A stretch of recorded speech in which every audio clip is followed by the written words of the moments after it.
So thank you for all coming back, and I think before we start our panel, I think Rita and Dorothy are going to sing a song for us. Rita sent me a text early this morning saying, let's bring our drums and do a song. And I said, oh, good idea. You know, so we want to do the water song for you because so much of the work that we do is surrounding water.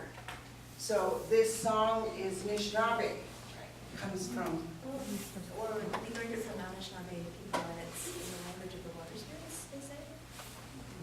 And we've handed out the words. You're welcome to sing it with us if you like. It has been sung at every protest and arrest around the Kiwi and stuff, and it gets sung at a lot of different events. And I should have introduced myself.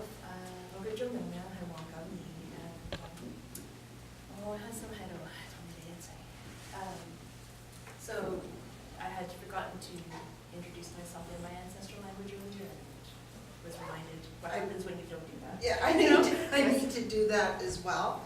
I carry 3 names from the land. The name from my Shikwakmek community is Huchla, and the name that I carry from the Okanagan peoples is Kwashke. And when I lived in the east, in Toronto, in Anishinaabe and Haudenosaunee territories, I was adopted into Anishinaabe clan and given a name. And all 3 names that I carry are bird names. So I'm always flying from here to there to everywhere.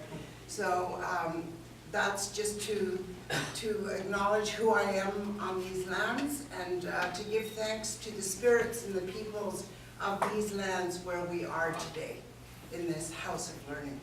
Thank you.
be Kai Pagata, Kai first. then it's going to be Sean. Sean, And then thank you. So thank you for that. Thank you for the song. That was great. And that's actually the second time I've heard it just recently, because Rita and I were at a union meeting earlier in the week, and Rita also said it's nice to hear the song again in these spaces that we're organizing. So we have three speakers for the second part of our panel. First we have Kai Nagata, and Kai is Yonsei. He's fourth generation from Main Island in Vancouver. He's a former journalist with CTV and CBC. More recently, he's been quite involved with the democratic reform, environmental justice, and social justice writ large, working with Dogwood and other organizations, and he currently lives in East Van. The second speaker that we have is my friend Sean. Sean is a longtime activist in East Van, and he's a musician, and he's also a poet. For many, many years, he's been involved with head tax redress, and much earlier than the head tax redress, he was quite involved also in the Fight Fire Hall, organizing in the 1970s, and he was quite involved in organizing street festivals before the Chinese Cultural Center was built. He was then involved in politics around the Chinese Cultural Center, and before all of that, or during all of that in the 70s, he was also quite involved with the political struggles between the left and the right, between the KMT and the PRC, the bombing problem, the PRC. So he's going to be our second speaker. And our third speaker is Dorothy Christian. Dorothy is from Okanagan Shuswap Nation. She's from the Splashing community, and she just told me, I didn't know this, she's one of 17 communities of the Shuswap Nation, and the nation is has the largest land base of any of First Nations communities here in BC.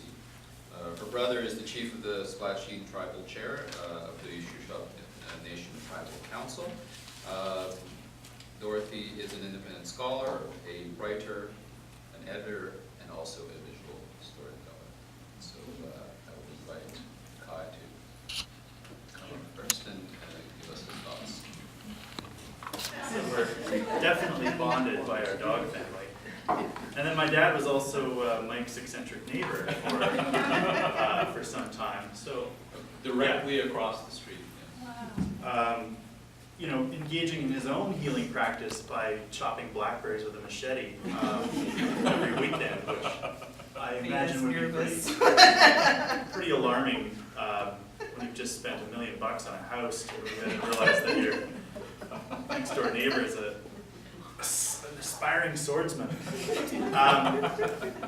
So yeah, we're not related, but it's a small world. It's a small world. I had a few thoughts. How much time are we trying to? Make up time? Around 10, something like that. Okay. As the words take you, I guess. Okay. So I was born in 1986, which means that I missed most of the events around Redress, and while my family was on the list, so to speak, you know, I'm not here to like armchair quarterback the Redress campaign in the 80s, but I have some thoughts about why it's both a necessary and incomplete element of our history. So to make it personal, I mean, my family showed up on Main Island on Sartlet territory in 1900, and so my dad's dad, Kumazo, came over and farmed first eggs, and then later they discovered they could make more of a margin selling hothouse vegetables. So they grew tomatoes under glass on Main Island. And I've since had a chance to meet some of the Sartlet folks of my generation who you know, still try to go over and use reserve land adjacent to Miners Bay on Main Island, and have to deal with the same thing that I do when I go back there, which is all of the just insufferable yuppies and retired university professors who have taken over Main Island and turned it into their own pottery sanctuary. So, I'm joking, but I think that the internment experience and the way that that's reverberated in my family has, as a silver lining, I suppose, it's provided with these, it's given us an emotional point of access to just have some empathy for other people's experiences. And I don't think we have to compare the scale or the impact of different families, oppressions, or interactions with the state just to be able to have compassion for what they went through. So, yeah, my family didn't grow up under apartheid in South Africa, but when they talk about having pass cards, I remember my grandmother and her sister having to carry ID cards and telling us about the curfew that they lived under briefly in the 40s. And, you know, we didn't endure 300 years of colonization, but I think that when it comes to dispossession and displacement, you know, the emotional experience that my grandparents went through gives us some point on which to build empathy around the experience of colonization by Indigenous peoples here in Canada and elsewhere. And so, yeah, I think in a strange way it's been, because my generation didn't experience the firsthand trauma of the internment, or even the dysfunction of being raised by people who had gone through that, we're much more free to think philosophically or critically about the experience because it's just less painful on a personal level. So I listened to my grandmother's stories growing up, and I'll come back to this, but her tone has really changed in the last 25 years. But when I was a little kid, this was the topic of every family dinner every weekend. And so I heard about the internment and her bitterness and the details that she wanted me to remember. And I think that I've realized since that that's unusual, that not all families had those kind of frank discussions about the mechanics of internment. But what it allowed me to do was really first learn her stories and then channel that into a sort of social justice ethic. It's what pushed me into journalism and then later fully into activism because of the sort of directive that came with. Like she wasn't just telling us the stories to vent or to be heard. It was an imperative. There was an instruction not to let this happen again. So it's really shaped my life and my career. But the redress thing makes me uncomfortable for a whole bunch of reasons. And so, I shouldn't bite the hand that feeds. I may one day inherit a portion of those $21,000, but I think that putting a dollar figure on an experience like that invites comparison. And so when I saw Omar Khadr awarded $10 million by the federal court for the violation of his rights, it's hard not to do an actuarial comparison and say, was that 500 times worse than what my grandmother went through? How does it rank next to the Ukrainians or the Poles or the Italians or the First Nations? And so when you start putting a dollar figure on, I think the implication that is most uncomfortable is that if we actually accounted for just the monetary damage inflicted by the state, it would bankrupt Canada. Like the country would crumble if it actually had to pay out the true value of all the land that wasn't treated or surrendered, and all of the resources that have been extracted from that land over the last 150 plus years. there wouldn't be a Canada left. The assets of the federal government wouldn't even come close to covering that liability. And so I think that is part of the inspiration behind the backlash we've seen, the political backlash to these redress movements and to compensation for people whose rights have been violated by the state, is that if you take these court judgments or these apologies to their logical conclusion, it really starts to threaten the viability and the existence of the country itself. And that's a threatening line of thinking for a lot of Canadians. And so I look at the redress movement in the 80s, and I'm interested in how that will play today. When I look at political parties that were involved and who saw some logic or some advantage in delivering that apology, you know, would the modern Conservative Party be able to stomach an ethnic group claiming damages against Canada? Because when you tick off all the groups that have been sort of have achieved redress, it leaves some pretty big ones that that Canada hasn't accounted for, and the backlash that could inspire among Canadians makes me question whether redress is the mechanism by which to achieve justice in 2018. So, just to conclude, the reason why I call it a necessary but incomplete is that I think that the state should have to pay for the damage that it does in the violation of people's rights. I think that there should be financial penalties. But you can't compensate people for land theft if the state never legitimately acquired that land in the first place. And so to address the injustice of the property loss and the rights violations inflicted on my grandparents, to me opens the question of, well, when are we going to compensate the Sartla for the land that we farmed on that was, you know, briefly in our family for a few prosperous decades and then stolen? So if we're going to compensate Japanese Canadians, to me it brings me back to the underlying question of how do we achieve justice and how do we build a functioning society on top of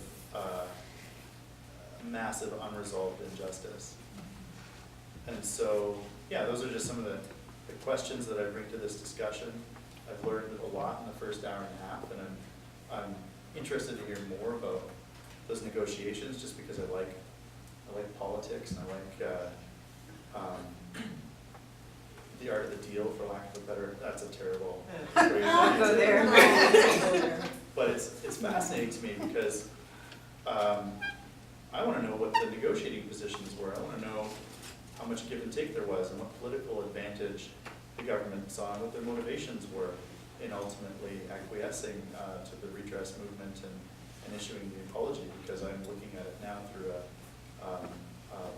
my own lens 20, 30 years later. So thank you for inviting me to ask annoying questions. I have more that may come up during the panel discussion, but those are just some of the thoughts that popped into my head when I got the invitation. So thank you.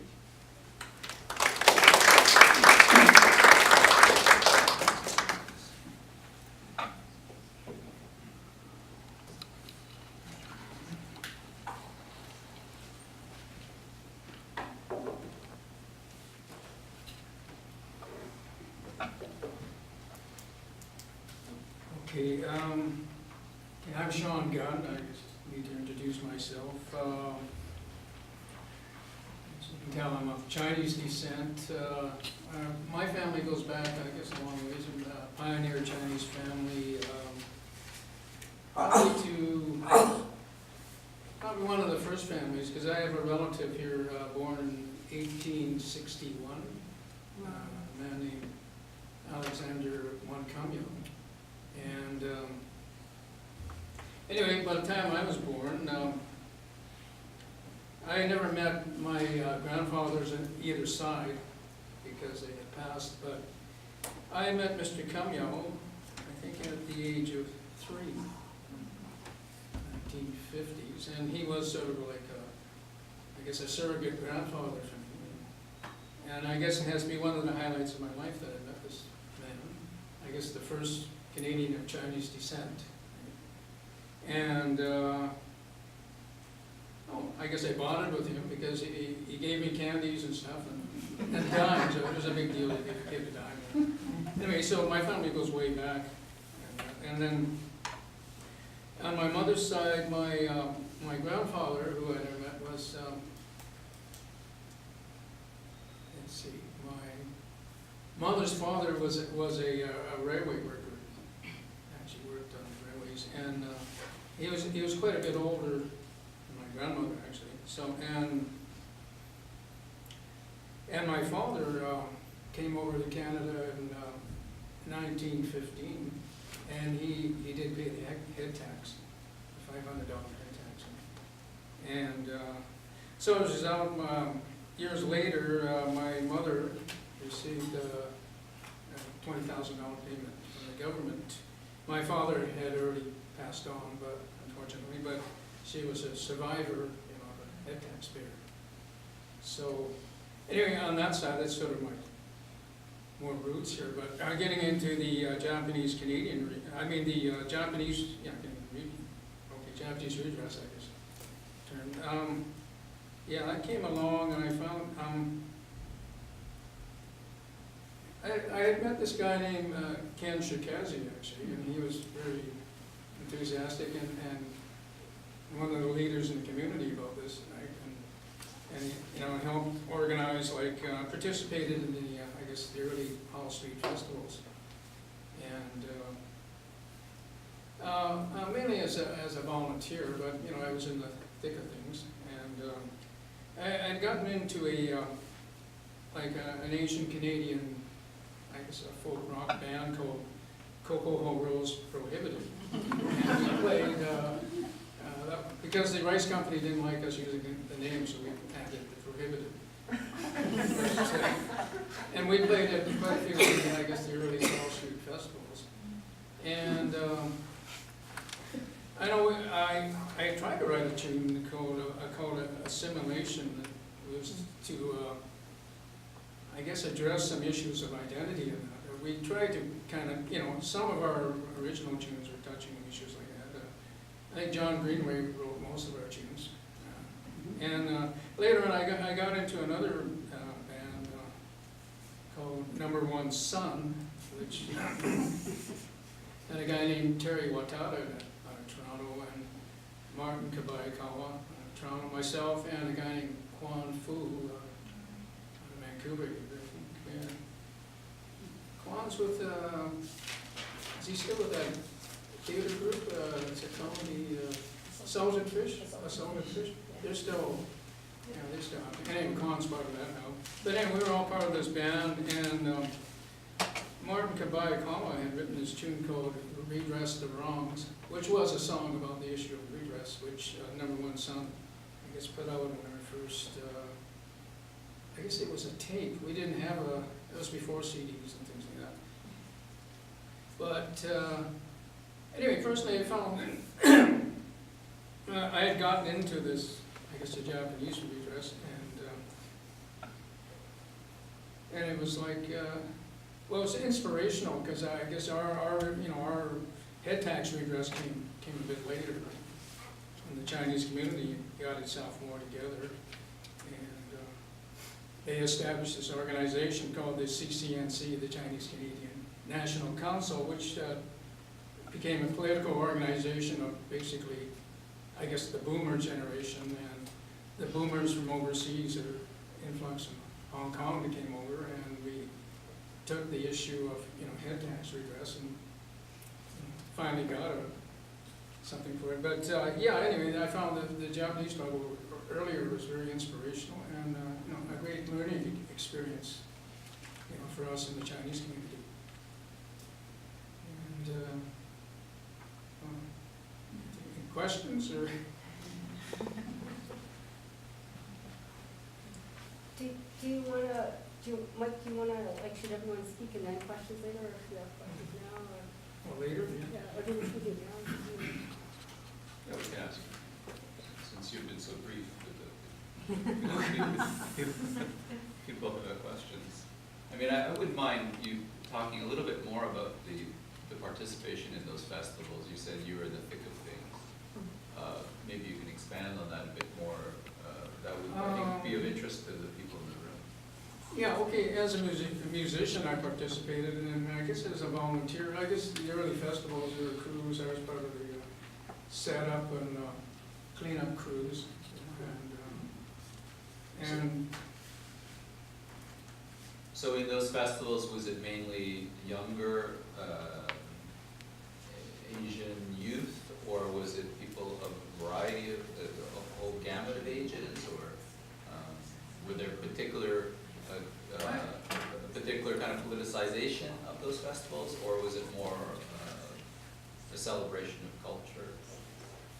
yeah, I think it was both. It was, you know, it was cultural, yeah, but there was the idea of, I guess, you know, the idea of redress was talked about, you know, and I guess they would be, at least my impression, it was more younger, you know, like the Sound Sing generation, perhaps, and well, some of the, I guess these days we gotten into, and so it was,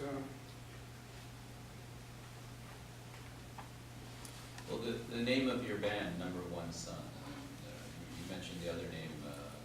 oh, yeah, okay. Yeah, Number One Son was from. There must be a reason why Yeah. somewhat, It was supposed to be a it's somewhat statement. parodic, right? Yeah. Yeah. The Number One Son was actually a quote from the old Charlie Chan movies, where there was a character called the Number One Son, who was kind of a foil to Chan, and he was kind of this, played by an Asian actor, you know, with Chan being played by a white actor, you know, and they had this, and he was kind of a silly character anyways. So we just thought, no, we'll call ourselves Number One Son after that. And Frank Chin, the Asian American writer, had written an article called Confessions of a Number One Son around that time, so partly from that too. I was wondering if you could talk a bit about how in the Canadian Chinese community, there's just so much diversity, and how did people sort of come together through head taps mobilization, and what were the challenges there? I think, well, we had this big, and there was a struggle between, I guess it's left and right in Chinatown. That was going on in the 70s, and it was like part of the community, you know, there was like the Chew China policy, and some of the community supported, I guess, the Taiwanese government or the Chiang Kai-shek government, I guess, and other people supported Mao, I guess, you know, the People's Republic of China. But this struggle was going on within Chinatown for a while. In fact, there was one of the left-wing newspapers was their printing press was destroyed. Actually, there were some goons from the other side came in and smashed all the, you know, there was things like that happening, right? And I think that tied up the Chinese community until that was resolved, I guess, in some ways. In Canada, you know, recognized China today, I guess, People's Republic. At one time, I don't, you know, there was that was something, you know, and then the influx of immigrants from, I guess, Hong Kong coming over too. But the Chinese CCNC, the Chinese Canadian National Council, I think it's a good coalition, between, like, say, people born here, like fourth generation or third, like myself, and like new overseas people, Right. you know, of the same age, I guess, basically the boomer generation. What instrument do you play? I've tried to play a number of instruments, but I play mainly electric bass, and I try to sing.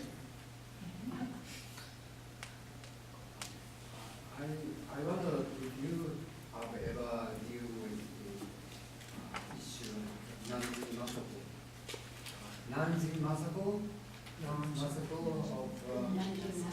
Chinese people in Nanjing, that happened in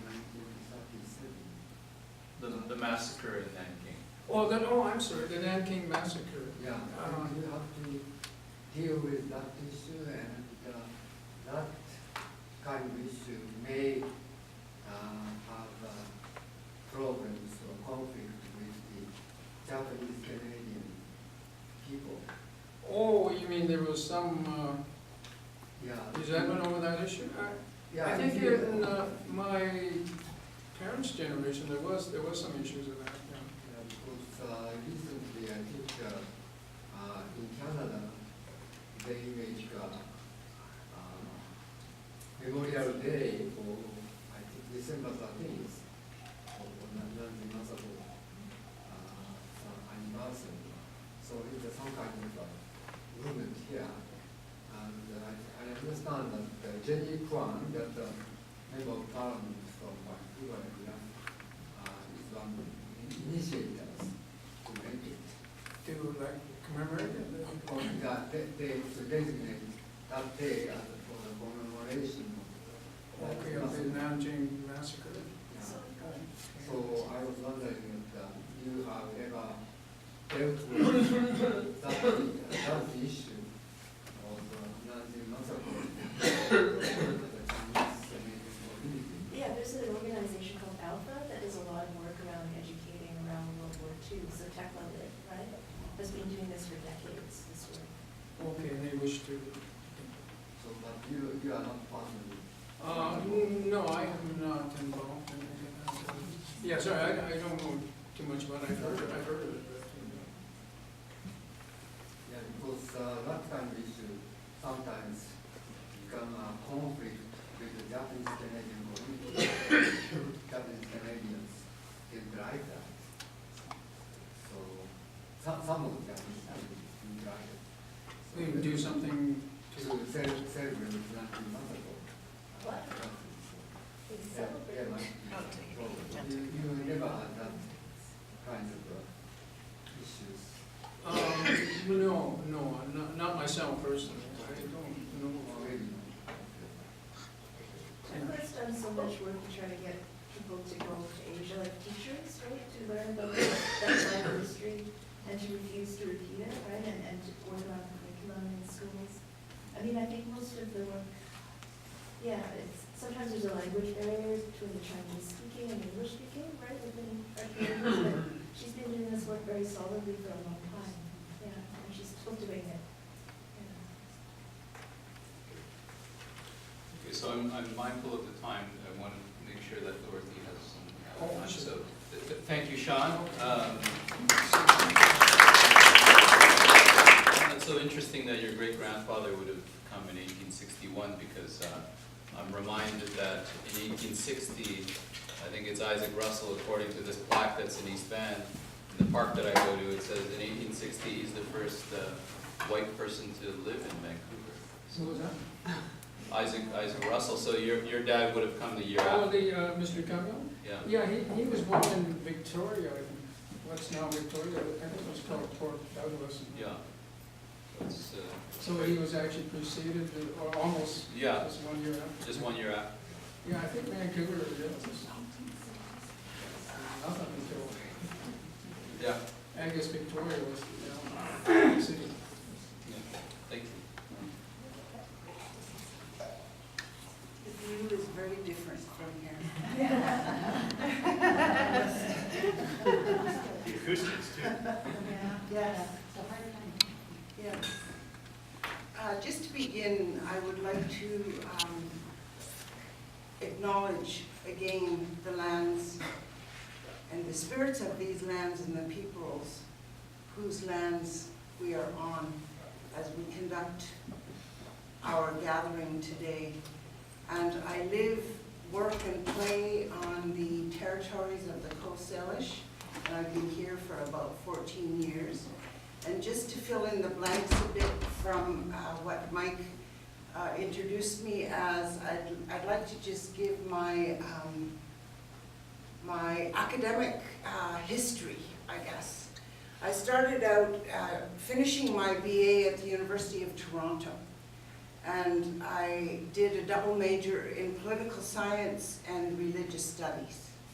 Because even way back then, I was exploring how Indigenous knowledge and the spirit or spirituality, I was very interested in the role of spirituality in society.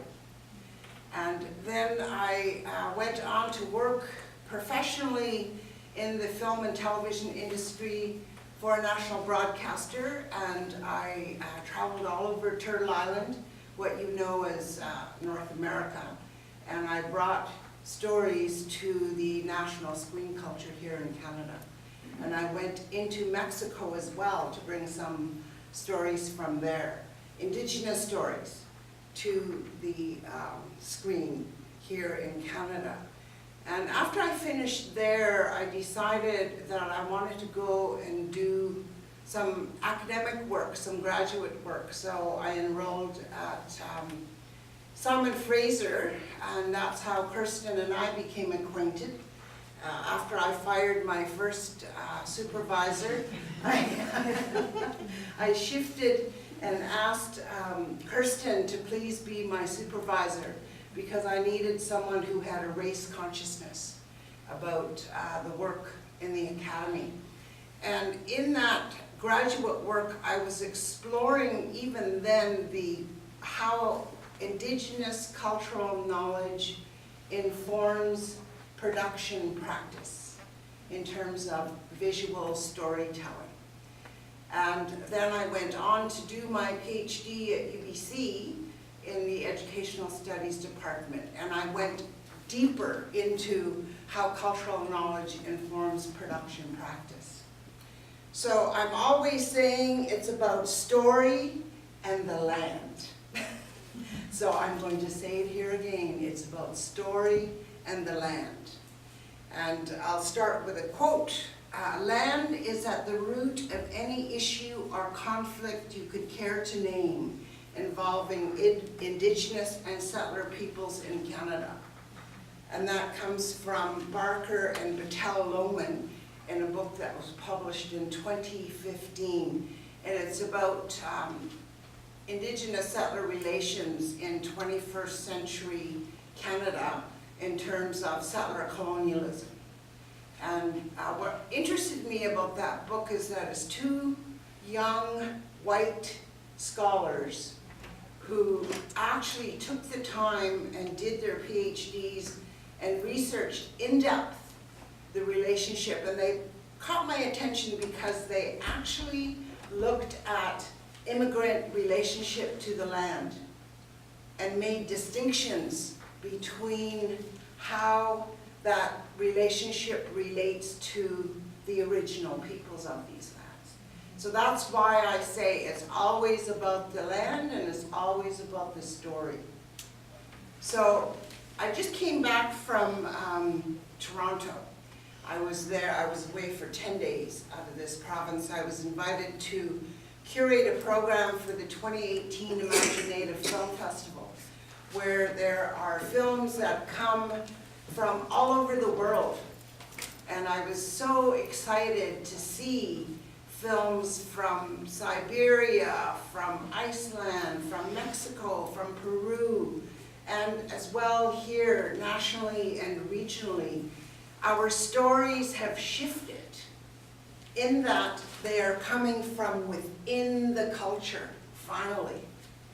They aren't in reaction to the colonial gaze. They're not responding, like the young people are really looking at story from within the culture. And I was really, really happy to see that. And while I was there, I also did a guest lecture at York University in my friend's bilingual decolonization class. And I have to say it kind of set me back a bit because it was like starting at ground zero in decolonization. Because in that class were immigrant students from Africa who were language speaking. From Mauritius, there were young Caucasian students from Northern Ontario who at least have the courage to come and explore their colonial relationship to Indigenous people. So I was really, really happy to see that.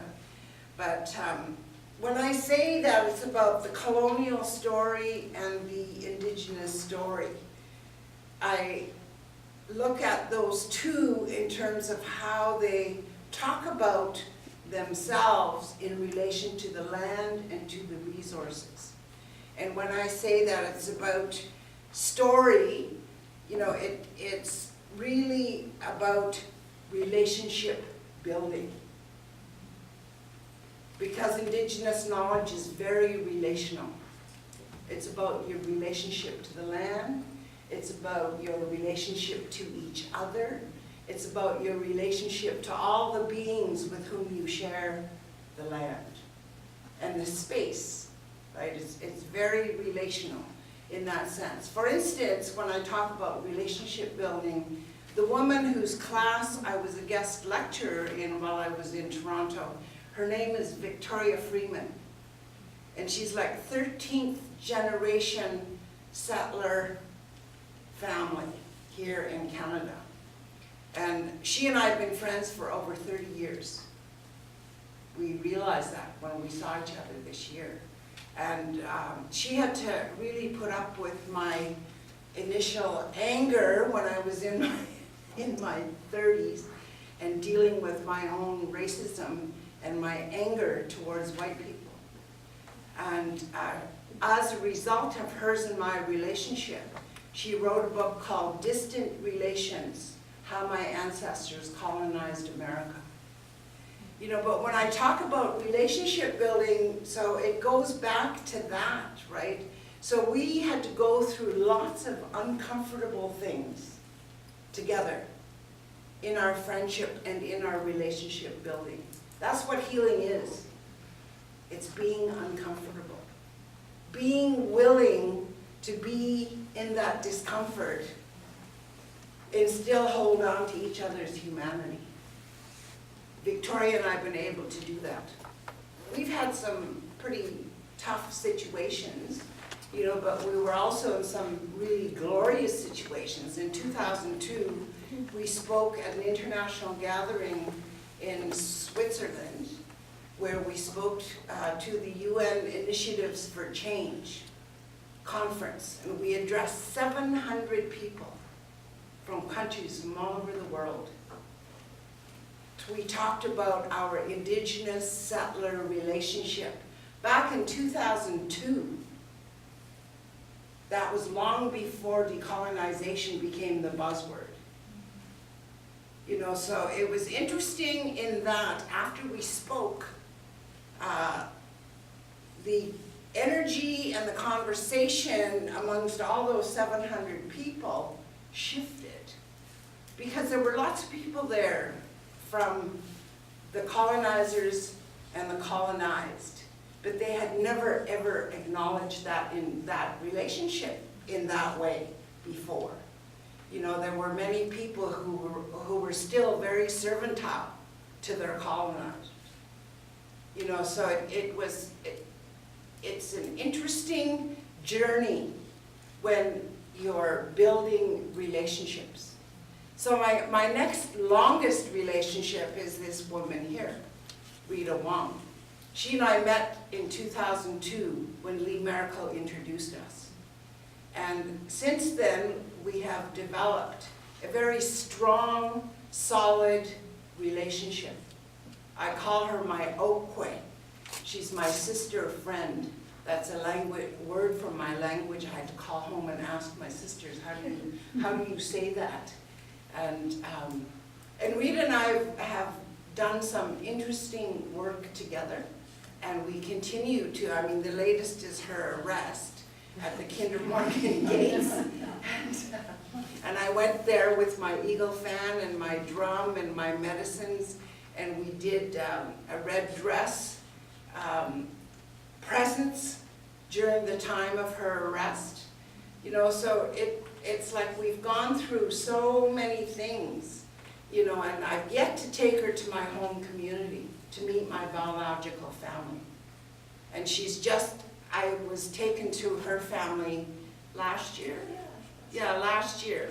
So we've known each other this long, and it's the first time I met her mom and dad and her brother and sister. You know, so that's what I mean about relationship building. So I appreciate Judy when she talks about it has to go back to the personal. You know, because in Indigenous way of seeing or knowing, it's like if you take the self and then the family and then the community and then the nation. So if your view is that way, you know, so it's the interactions and the relationship building. So, and my relationship building with the Japanese Canadian community started with this man. You know, in 1994 when the Writing Through Race conference was pulled together, you know, I get so annoyed at young people from this man's generation who have no knowledge of the work that has been done previous to them. They think that all this privilege that they have, all these wonderful programs that they have, that they just appeared. They don't know that Indigenous people have had to reclaim the right to tell our own stories in the 1980s. And that we had to build alliances with writers of color in this country to stand up to the Pierre Burtons and the June Colwoods of this country. You know, who thought just because of their white skin that they had the right to tell our stories. And then people like Lee Maracle and Lenore Kijik Tobias took them on, took the feminist community on, and they took the Writers' Union of Canada on. I was so excited when Roy was organizing this Writing Through Race conference. I was living in Toronto at the time, and I drove all across the country. I just needed to be here. I was in awe of the work that was being done at the time. Because I was mentored by people like Lee Maracle and Jeanette Armstrong and Mariah Campbell. You know, so it's like I saw the work that was going on behind the scenes in our communities. So it was exciting to see our writers of color come together. So for me, it's important to maintain the continuity of those relationships and to build new ones. You know, like I've started relationships with Persian peoples, for instance, you know, and other peoples who are coming to these lands, who choose to live on these lands. So when I say it's about relationship building, you know, it's like at the beginning, at poor Victoria, as I said, you know, because she was a white person, 13th or 11th generation, she took the brunt of the majority of my rage and anger back then. You know, and I'm very grateful to her for having the stamina to stick with me, not to write me off and not to give up. You know, so that's the kind of willingness you have, you know, to be able to work together and to build solid relationships like the one I have with Rita. You know, so fast forward to the late 1980s, 1990s, to 2011, when a young Asian scholar asks the question, Melissa Fung, are people of color settlers too? You know, so it's just another piece of deconstructing those relationships. And I had the presence, the privilege of meeting this young woman at a gathering that we were at in Calgary that Larissa Lai organized. So that's what I mean about relationship building, you know, but it's really difficult because when I talk about healing processes and decolonization, if you will, because decolonization is very different from an Indigenous point of view than for an immigrant point of view. You know, it's about being woke, as the young people say, right? So how woke are you? You know, and where are you at in your woke process? You know, and where do you want to be? You know, so when you look at redress and reconciliation, all these terms that have become the latest buzzwords, if you will, reconciliation being the one that's addressing Indigenous communities. And I stand with Arthur Manuel and Taige Alfred when they say that reconciliation is just another form of recolonization. Because I'll tell you that my communities are in total fatigue. Just because the TRC has made these calls for action, all of a sudden everybody wants to get on the bandwagon and have an Indian, you know, that they can do a checklist on, you know, and say that they've done this or they've done that. You know, and we don't have the resources in our communities or in our scholarly work. I mean, it's like there's numbers of people who are totally overworked, as there are in your communities, you know, who are totally fatigued from doing the work. So how do we do the work together without burning each other out? How can we be present for each other? You know, and I think part of that is that it is critical to have these kinds of discussions, but if you have to take it also to critical action, you know, to take a stand for the things that you stand for. You know, otherwise it's just rhetoric. You know, and as Rita said, you know, there is certain rhetoric fatigue. You know, when you're doing work in different areas, you know, it's kind of, you roll your eyes, you know, when you know the conversation's getting, it's like, oh God, this again, you know, kind of conversation.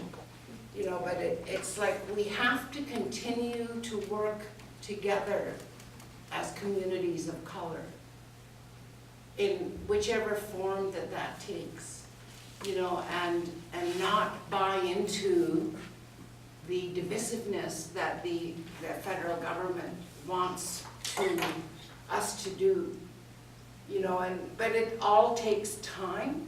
You know, we can't accelerate our own process because you have to do the things that your heart and your body and your spirit needs to do. I'm a firm believer that healing can take place simultaneously alongside your political action, because I've done that for the last 30 years.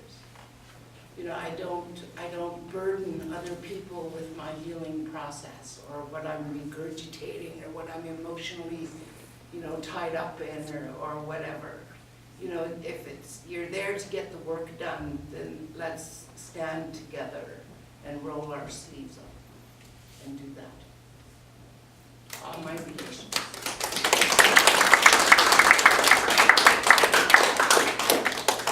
So I would invite Sean and also Kai to perhaps come in here, and then I think we'll have a good 15 minutes for Q&A.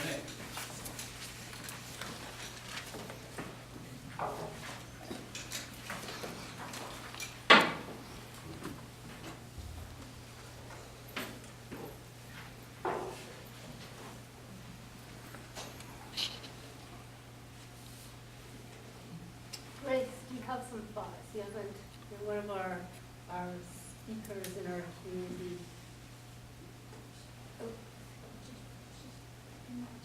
Oh, Grace. I was scared that that's what you said.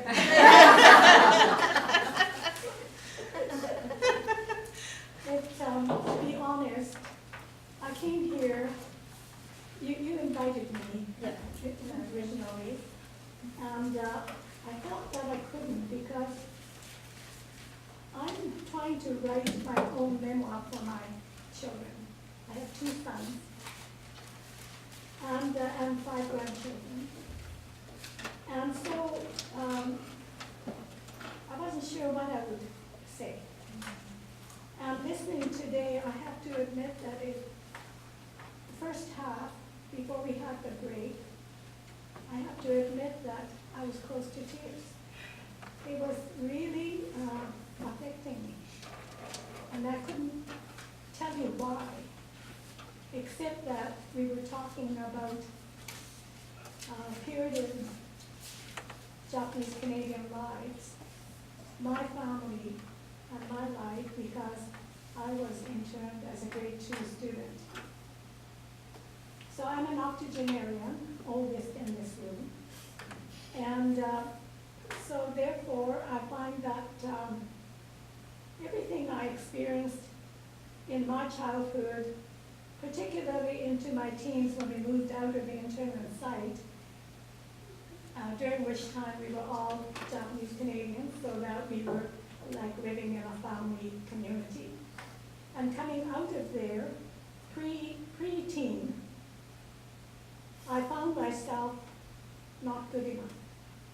In the larger community, I was inadequate. Even my teacher could not pronounce my name and embarrassed me every time he called me Eiko. So my mother gave me the name Grace, remembering somebody she knew who had done well in pre-1942 days. So I don't want to make this longer because I want to hear the others. But I have never been able to clean that out of my life.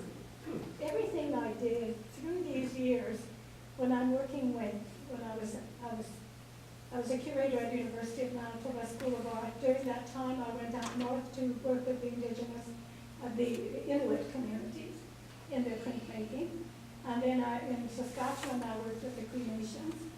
And then when I came to Burnaby Art Gallery, we took on the members, that we did a lot of cross-cultural exhibitions. So that was how I was trying to get through my own feelings of inadequacy. That feeling of inadequacy never left me.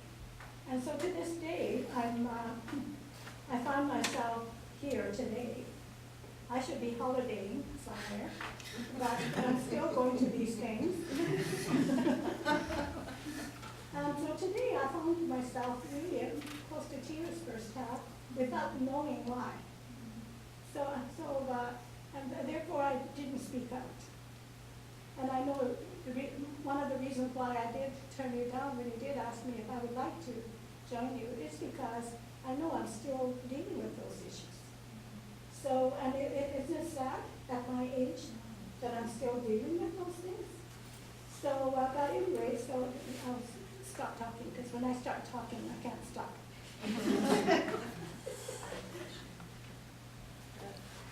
Please. This is open to anyone on the panel. There's federal redress, as we know, and we've been talking about it, and there's also movement towards provincial redress, BC redress. And I'm not quite sure what that looks like or what that entails or what the ask is. I think we're still in the process of doing that, and after hearing from our panelists as well as various different people in my community, it's an interesting question of what is an appropriate amount figure, if there is such a figure, or is it an apology that we are looking for? Will we have healing from an apology from the provincial government? So my question is, and I say this as someone who deals with this on both of sides of my family, we're waiting still for Poland to admit the atrocities committed in World War II against my Jewish side of the family, and we have an application with many other families for land and a factory that was taken from us. And I think to myself now, having found out that my great-grandfather had a store up in Prince Rupert or Port Essington, and that was all taken along with a boat and so forth.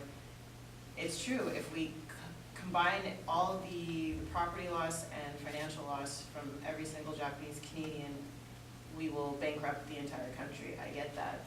And so I want to know if an apology would be enough. And after having, I attended this incredible talk by an Indigenous woman who's a lawyer, who's proven through using use of terminology, law terminology, that what has happened to the Indigenous people is in fact genocide.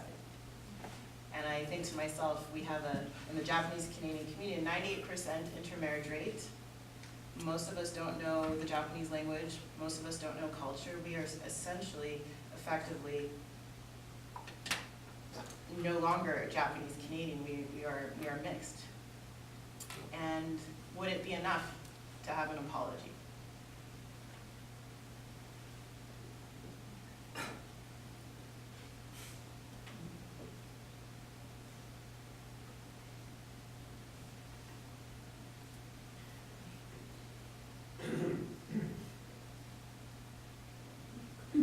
I don't buy the bankruptcy argument. I'm not talking about just for the Japanese Canadian community. I just don't buy the bankruptcy argument worldwide, because it always provides well, I was saying that I think several days ago, the Alberta government just announced some kind of settlement with the Yukon Nation, and I don't know what the details, but a spokesperson for the nation is saying that it doesn't remedy the plundering of the land, stealing of the forests, carving up the land for minerals, but it does represent a beginning, because now they have land and they have dollars. There was a settlement also. But the argument could have been, well, we can't afford this, and it will always be that we can't afford this. So that's why I don't buy that argument. But it's, I wonder if it's, Kai, are you gonna reply? Yeah, just to be clear, I'm not voicing that argument. I just think that's what's generating the discomfort and racist backlash against redress if it were to become the main mechanism for justice, or the only mechanism. I think that we would see we get harder and harder to push forward politically as the dollar figure grows, right? So if we're talking about But it's not our problem to figure out how, I don't think we, as the people who are asking for justice, I don't think it's our problem to figure out how they would feel about what we're asking for. So that, yes, when we were dealing with redress back in the 80s, everybody, we had war veterans and things like that. We thought that we should be giving money. But I don't think that that's our problem. I don't think we should have to worry about how perpetrators feel about what we're asking for. I think that's the whole provincial government's reason for not being willing to stop Site C, is that it will be too expensive. But where does that leave the people that are wanting their land not to be full? One of the argument is raised over and over when we're doing Japanese Canadian redress. Even individual compensation, the 21,000 was considered too much for the government to bear. But we knew at the same time that the government has a deep, deep pocket. So if a settlement is $1 billion, and they say $1 billion, it's way far too much, but it could be $100 billion. If the government assents with $100 billion, $1 billion, they're no different. Coming up with $100 billion is as complicated as coming up with $1 billion. There are deep resources in this government. I was just wondering, Kai, when you were talking about the money, or you brought the money issue up, I thought the question was whether justice can be achieved through a monetary settlement, right? That how that when money comes into the equation, was that the sort of point that you're raising about what is the meaning of social justice, or where which is different or apart from land decolonization question. I think there are distinctions here that we can try and understand, but I don't know. Well, you also brought up Omar Carter. Mhm. Yeah, like at yours, making a point about actuarial, like the kind of number game then, how do we assess damages Mhm. in questions of injustice or justice? And it's not just about, so there's one level, which is the questions you're addressing. Like, I think we shouldn't worry about the government, what, we say like, oh, we can't afford that. But then there's another level, is what happens to justice when it becomes measured through money. And so that then puts us in these really awkward positions of comparing. So there's two levels, and it's not like the two negate each other, but there's another sort of more, that's what I understood what you were. Yeah, so I agree with what everyone has said, Oh, that we can't worry about the feelings of the perpetrator, that we can't accept the argument that they can't afford it. And also, it opens up uncomfortable questions about how to quantify trauma, how to quantify loss, damage, and it also, every action has an equal and opposite reaction.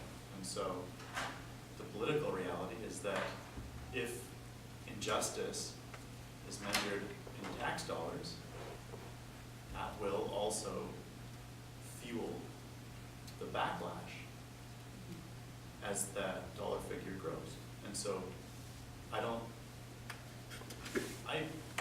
have a pretty optimistic view of Canadians. I think most Canadians want to do the right thing. But when we talk about the fact that the entire landmass of BC was not treated, or sold, or conquered, or surrendered, otherwise progressive, sympathetic people get really uncomfortable really quickly. And so I'm not saying that's a bad thing or we shouldn't have those conversations, but redress is an interesting phenomenon because it takes us into deeper conversations around what the land is worth and what our role in this generation is in terms of righting the wrongs of the past. So in terms of thinking about the relational aspect of what he was bringing up, you could put a price on the relationship with your mother or your brother or your sister. So like, is there a way out of that sort of everything's equal to $1 and $1 trades to another kind of logic that basically turns us into resources? Is there a way out of that trap and basically into some other way of organizing redress or justice? Okay, part of our redress is gives the land for sight. See, like make organize it, like give people what they want around land, around governance of land, right? So could just ask for completely different process. Dorothy, you could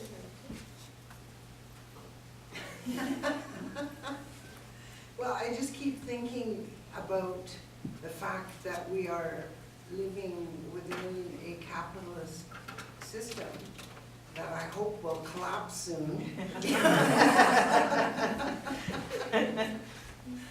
That we're talking about two different values. You know, it's like it's profit and loss, you know, or the human values of how do we value each other as human beings. Just going back to the healing conversation and reflecting purely within my own family, the $21,000 didn't heal my grandma. That doesn't mean that it wasn't necessary and important that the government pay her some symbolic amount. But what I have seen in the 25 or 30 years that she and I have been having this conversation is there has been a shift. And so when Dorothy, you asked about what is the community doing collectively to heal, I would say not enough. But at the individual level, there are practices and processes that can take you a certain distance towards coming to some kind of peace around events like that. So my grandma was very bitter, very, very angry about the opportunities that were denied to her as a result of this experience, about the discrimination, about just the loss of the full and happy life that she wanted to lead, and the cascading impacts, the internment, her mother getting sick and then having to spend her 20s and early 30s taking care of her mother instead of raising a family of her own. All of the additional stress and the pain carried within her marriage and her relationship, all of which flowed from that decision by politicians. I've just noticed, my sister and I both noticed, that after 20 years of like deep anger, it's not that she's going soft in the head, she's just changed her tone because she's finally felt heard. She's finally said it enough times that I think she understands that we understand and we're going to carry her stories, and we've heard her. And so that's a step. I wish she'd had. Sean, just for a second. As I recall in the history of redress movement, there was the heroic action of a group of Chinese Canadians who protested the W5 documentary on the campus takeover in 1979. That led to the, I guess, the forming of the Chinese Canadian W5 National had Council. this documentary program talking about the takeover of Canadian universities by Asian students, foreign Asian students. So they showed all these Asian students at UBC coming out of class. And these were all Canadian. They were not aliens at all. They were Canadian students. And the Chinese Canadian community in Toronto protested, and they formed the CCNC. The CCNC was constituted out of the protest movement. Yeah, it was in 1980. Was it 80? Yeah, I went to. I was highly impressed by that movement. The way they talked back to W5 and created a national conversation around racism in the university. Yeah, it was good. There was a guy named Dr. Joseph Long going across Canada, talking to all the Chinese communities, and there was a lot of unity on that. It was an issue that united the community. And then the head tax redress, it was, came out of that. But there was protesting the W5 show. I think we got an apology. Yeah. No, it was such an important moment for me. Yeah. Like, it gets forgotten, Yeah, it was an issue we could all unite behind. It's still going on at universities.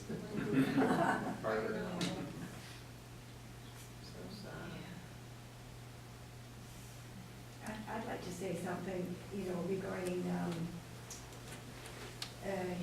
the situation now about redress and the impact of redress movements and redress achievements. I just wish that there could be some way of broadening the influence of the Canadian Race Relations Foundation, for example, because, we do still know that racism has such an ongoing influence on society, and we do see what's happened at this point now with the United States and Trump and other political realities like Doug Ford in Ontario and so on, and I think the matter of the environment as well. Of course, we're talking about racism versus the whole notion of how governments can still be enacting colonial practice. And so I think if there's any kind of coalition building that we could do, it would be in developing, institutions that are already there to address this and broadening the influence, and using those things to broaden the countering, discussions that need to take place, so that there's more of a sweeping together of everybody. Not enough of us are standing with Rita and with Dorothy. There's still a need, I think, for a lot more bridge building and working together. And in that, I think there needs to be a sensitivity about that personal.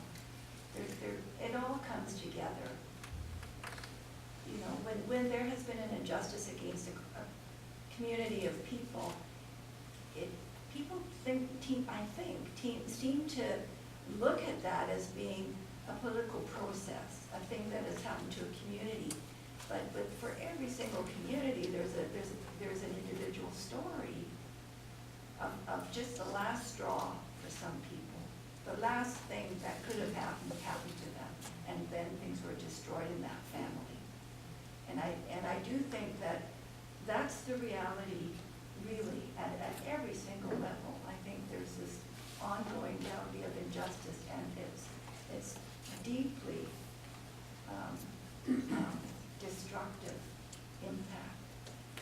And I can't help it, but I do feel I've gained so much by my relations with, at working at this Squamish Nation and understanding more about, the Indigenous reality here, and so much learning from that. And I do feel that very deeply. Sorry. Sorry, thank you for raising that. I think it's interesting to think about our struggles in relationship to like environmental racism lens. Yeah. Because you could apply it to what's going on with the dam up north. You can also apply it to, why is the wastewater out at Squamish? Why is it out at like Musqueam? Like even where the waste goes in the Vancouver area, right? There's kind of feisty environmental racism on that already. I just thought of a link, actually. Thank you, Judy, for jogging my memory.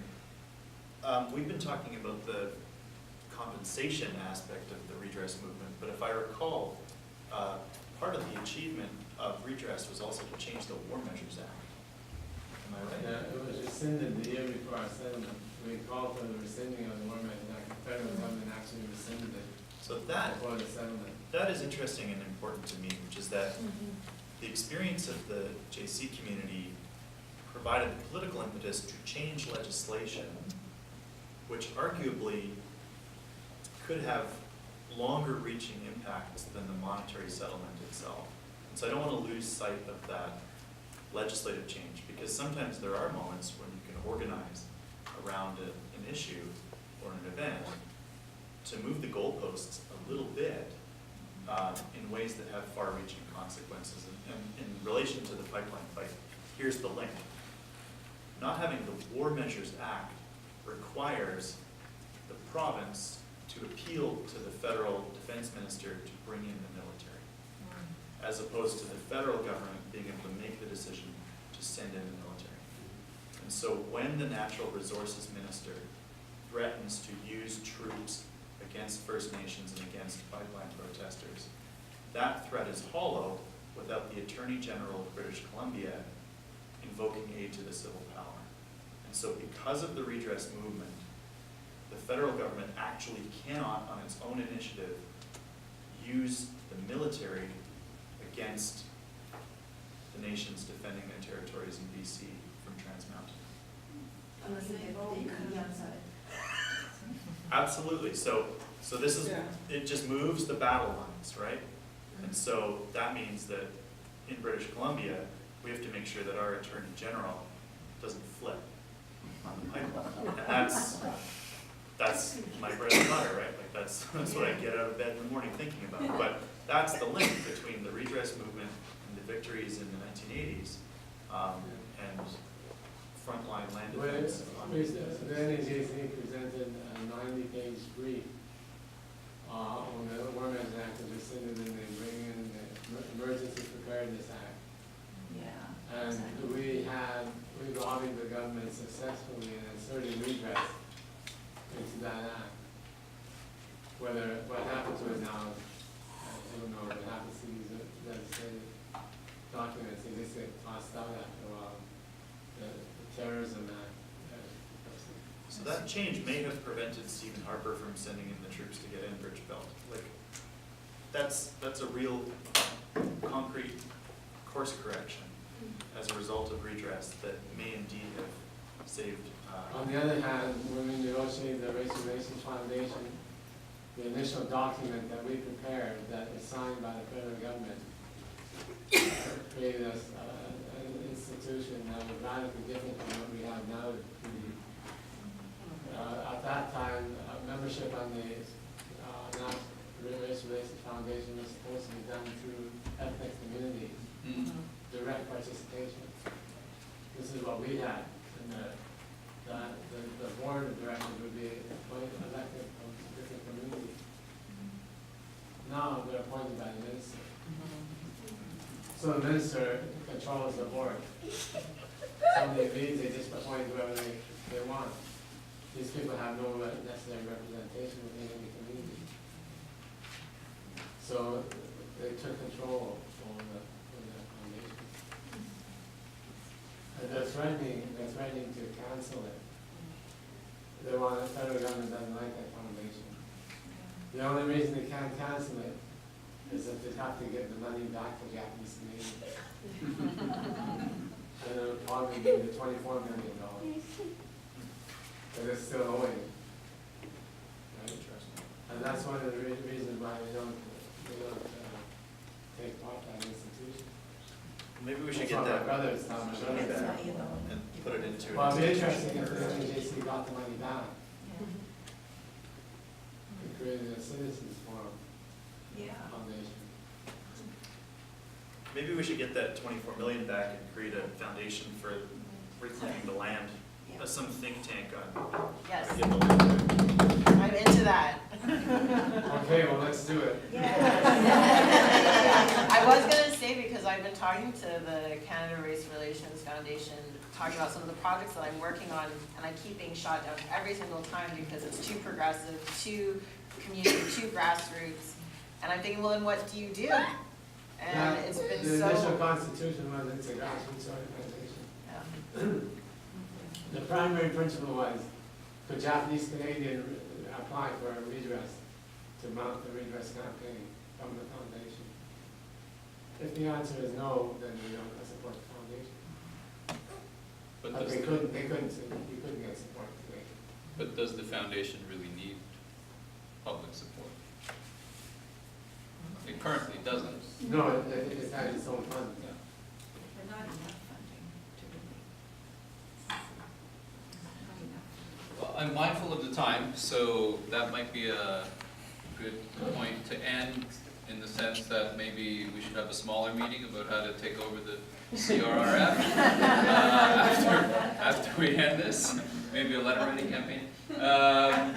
So on behalf of everyone who's helped organize, thank you to the panelists, thank you to the audience, and let's keep organizing. Thank you.